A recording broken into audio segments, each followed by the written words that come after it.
Nous voici ici à Tournon-sur-la-Hemme. Village au patrimoine remarquable, il est également connu pour son histoire singulière. Dès le Xe siècle, Tournon est l'une des grandes châtellenies florissantes du comté de Guînes.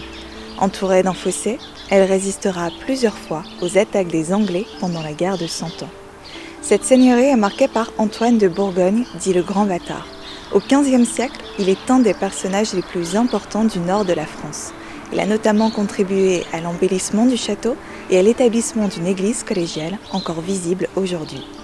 De ce passé médiéval flamboyant, Tournon conserve de nombreux vestiges, dont sa porte, qui marque encore à ce jour l'entrée du village et qui permet l'accès aux souterrains, habituellement inaccessibles au public et pourtant exceptionnellement ouverts pour nous aujourd'hui.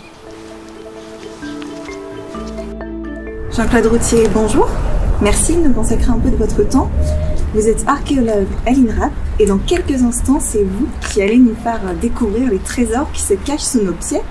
Alors on peut dire que vous connaissez bien Tournon-sur-la-Hemme puisque dans les années 1980 déjà, vous aviez étudié le site que nous allons explorer.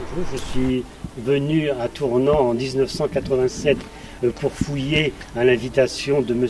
Armand Ball, ici homme d'affaires local, les souterrains qui se trouvent sous cette tour qui est le seul vestige restant du château. C'est certainement une tour qui existait déjà au XIVe siècle, puisqu'on en parle dans les comptes de fortification en 1328. La porte charretière est peut-être plus récente, ainsi que le passage piétonnier.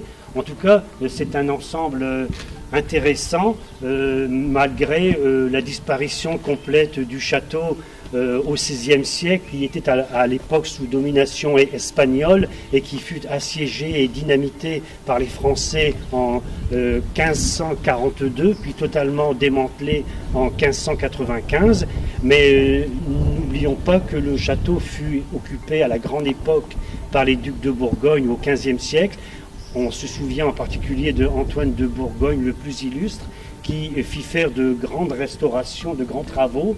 Et les souterrains que nous allons visiter remontent à cette époque, aux années 1500-1520.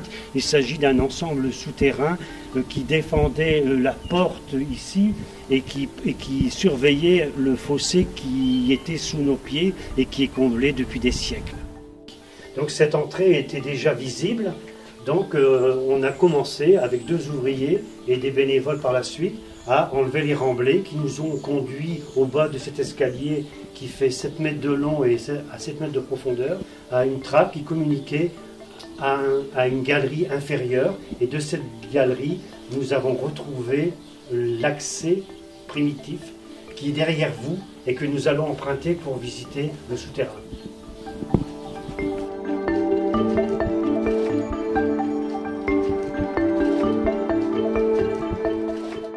On est ici à une dizaine de mètres dans la galerie inférieure en avant de la tour. 3 explications à la suite de cette galerie, interrompue par un bouchon de remblai. Soit elle va rejoindre un réduit défensif à une sorte de barbacane au-delà du fossé, soit la galerie débouche directement dans le fossé pour prendre à revers un éventuel ennemi, ou soit cette galerie se termine en cul-de-sac, étant donné que nous nous trouvons dans un réduit défensif. Vous avez compris qu'il y avait 2 escaliers qui se poursuivaient chacun par une galerie. La galerie supérieure est obstruée, mais la galerie inférieure où nous sommes est bien conservée. À l'endroit où nous nous situons, nous sommes à 7 mètres de profondeur au pied de la tour et probablement dans le fossé dans lequel a été installé ce système de défense à double galerie que l'on appelle un moineau pour la période de la fin du Moyen-Âge et que l'on appellera une caponnière au XVIe siècle dans le cadre des villes bastionnées. La galerie est totalement appareillée comme l'ensemble du système souterrain en craie, en pierre locale, que l'on retrouve ici et que l'on a eu la chance d'aller explorer sous forme de carrière souterraine la même année que la fouille de ce souterrain. Elle se situe au Crau, sur le versant sud-est de Tournan, et nous avons eu la chance de cheminer dans des centaines de mètres de galeries, de carrières de pierre, vieilles de 2 à 3 siècles, avec des graffitis pour les plus anciens remontant au XVIIIe siècle.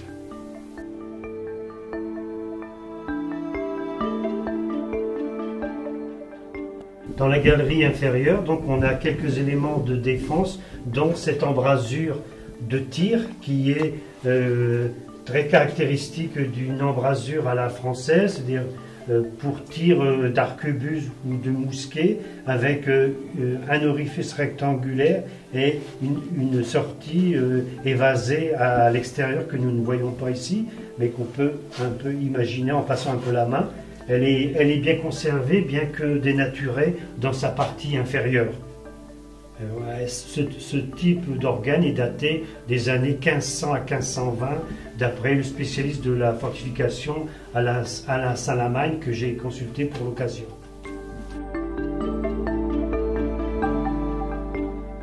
Au niveau du sas défensif, nous avons une chambre rectangulaire de 3 mètres sur 1 mètre 30, qui est à la fois une salle de garde, une loge de surveillance, mais aussi un local pour stocker les munitions ou les armes, ainsi que les provisions. Et juste à côté, pour contribuer à la défense du lieu, un assommoir au plafond, mais qui a malheureusement été rebouché en béton et que l'on voyait encore très bien au moment de la découverte des souterrains en 1987. Merci Jean-Claude pour cette visite. Alors simplement pour terminer, quand on se promène dans Tournan sur la M, on constate qu'il y a beaucoup de monuments, de patrimoine en craie. Peut-être que pouvez-vous nous en dire un peu plus? Oui, mais bien sûr, puisque toutes les églises, châteaux, moulins ou maisons de maître qu'on voit ici ou là dans le paysage en craie, il a bien fallu aller la chercher quelque part et elle est sous nos pieds. Cette craie, elle est même à Tournan, puisque nous avons dégagé, exploré des carrières souterraines la même année que la fouille des souterrains. Et nous avons eu la chance d'explorer plusieurs réseaux vieux de 2 à 3 siècles, de plusieurs types d'exploitation en chambres et piliers, un réseau sous forme de galeries sinueuses avec des alvéoles de taille, des petits ateliers où on avait encore des moellons débités prêts à être embarqués comme si les carriers étaient partis la veille, et aussi un troisième réseau qui était plus ancien, avec des galeries continues de craie entre lesquelles on accédait par des portes en linteau. Enfin, un réseau qui a ensuite été rebouché, mais qui mériterait une nouvelle exploration. Merci Jean-Claude.